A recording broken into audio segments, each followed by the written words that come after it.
Lừa đảo hát nhép đạp đổ công sức của Chipu tại Trung Quốc. Chipu đang vướng tranh cãi bởi những màn trình diễn ở Trung Quốc. Đây là điều đáng tiếc với nữ ca sĩ sau thời gian nỗ lực và hoạt động thành công. Chipu đã thành công nâng cao vị thế của bản thân ở Trung Quốc và lấy lại cảm tình từ khán giả Việt sau thành công của Đạp Gió 2023. Thế nhưng, những ngày này, nữ ca sĩ lại vướng nghi vấn hát nhép ở Trung Quốc. Thị trường giải trí Trung Quốc xưa nay nghiêm khắc với việc hát nhép. Do đó, nhiều khán giả lo lắng sự việc hiện tại có thể ảnh hưởng tới các hoạt động sau này của Chipu ở thị trường rộng lớn. Nỗ lực của Chipu. Giọng hát của Chipu không xuất sắc, thậm chí khá yếu. Đó là điều khán giả đã tranh luận suốt thời gian dài và có lẽ Chipu cũng nhận thức rõ điều đó. Thế nhưng, không thể phủ nhận Chipu đã rất nỗ lực trong những năm đi hát.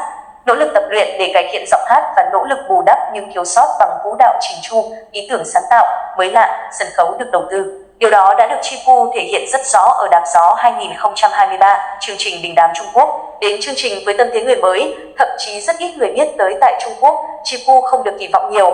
Ban đầu hầu hết khán giả Việt dự đoán cô không thể tiến vào vòng chung kết bởi cạnh tranh với Chipu toàn là những ngôi sao Hoa ngữ nổi tiếng. Thế nhưng, Chipu đã liên tục gây bất ngờ.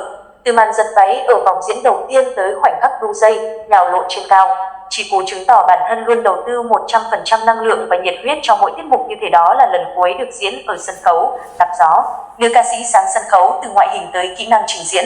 Cho nên, giọng hát còn yếu, chênh phu khi lên cao nhưng khán giả vẫn vui vẻ bỏ qua và nhiệt tình bình chọn để đưa Chipu đi hết vòng này tới vòng khác. Để rồi, cuối cùng, giọng ca đóa hoa hồng cán đích ở hạng 6 của chung kết Đạp Gió 2023 và là một trong 11 chị đẹp được ra mắt sau chương trình cùng với Ella, Amber, Maria, Tạ Na, Chu Châu, Chipu, Lưu Tích Quân, Alin, Lưu Tịnh San cùng Lâm Na, Giả Tịnh Văn.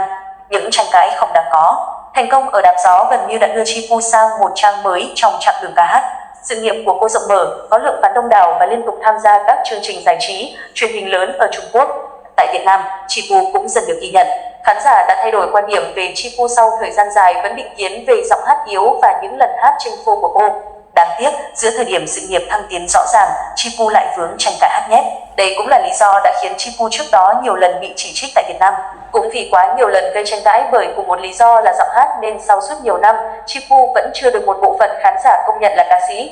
Vừa qua, Chipu vừa nghi vấn hát nhép ở ASEAN Youth Music Festival 2023 AMF, Đại nhạc hội thanh niên châu Á. Khi thấy Chipu có khẩu hình miệng không khớp với ca từ, nhiều khán giả Trung Quốc chỉ trích nữ ca sĩ hát nhép, trong khi số khác cho rằng cô chỉ đang hát đè. Sự việc ở AMF chưa lắng xuống thì mới đây truyền thông Trung Quốc tiếp tục chỉ ra Chipu là một trong 41 nghệ sĩ hát nhép ở lễ hội âm nhạc của Đài Hồ Nam lên sóng ngày 11 tháng 11. Việc Chipu là nghệ sĩ Việt duy nhất tham gia sự kiện bên cạnh hàng trăm ngôi sao Trung Quốc đã khiến người hâm mộ tự hào. Thế nhưng, khán giả lại chỉ ra nữ ca sĩ không hát live. Chipu biểu diễn cùng Lý Tư Danny, Vương Phi Phi, Trương Hàm Vận và tất cả họ bị tờ 163 chỉ ra là hát nhép. Những ngôi sao khác như Ngô Cần Ngôn, Đặng Ân Hy, Tống Kiến, Lưu Đào, Thành Nghị, Tần Lam, Cửa Lỗi cũng bị điểm danh. Cả Chipu lẫn 40 nghệ sĩ còn lại đều bị chỉ trích.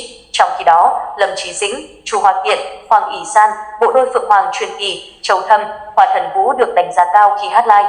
Tờ Sina nhận định, Đài Hồ Nam sử dụng bản thu sẵn toàn bộ hoặc một phần để gây nhầm lẫn cho khán giả.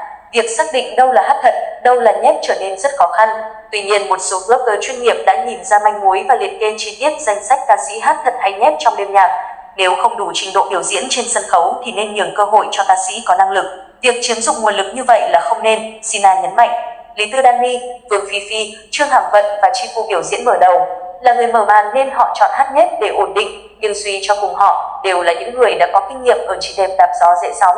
Không ngờ tất cả đều chọn hát nhép, quả thực hơi thất vọng là nội dung một bài viết trên Sina. Trong khi đó, Lê Tham Duyết, sau khi xem chương trình, một số khán giả kêu gọi cơ quan quản lý đưa ra quy định nghiêm ngặt hơn nữa về vấn đề hát nhép. Bởi xét cho cùng điều này chẳng khác gì lừa đảo và thực sự đáng xấu hổ. Trong khi đó, Sohu đưa ra góc nhìn khác. Trên thực tế, như biên tập chương trình nói trước đó, để đảm bảo một bữa tiệc âm nhạc quy mô lớn như vậy diễn ra suôn sẻ, ekip sản xuất có thể yêu cầu những người nổi tiếng hát nhép. Đôi khi hát nhép thực sự cũng là biện pháp cuối cùng. Trừ trường hợp hát nhép trong đêm nhạc riêng thì điều đó sẽ thực sự khiến người hâm mộ cảm thấy rùng mình.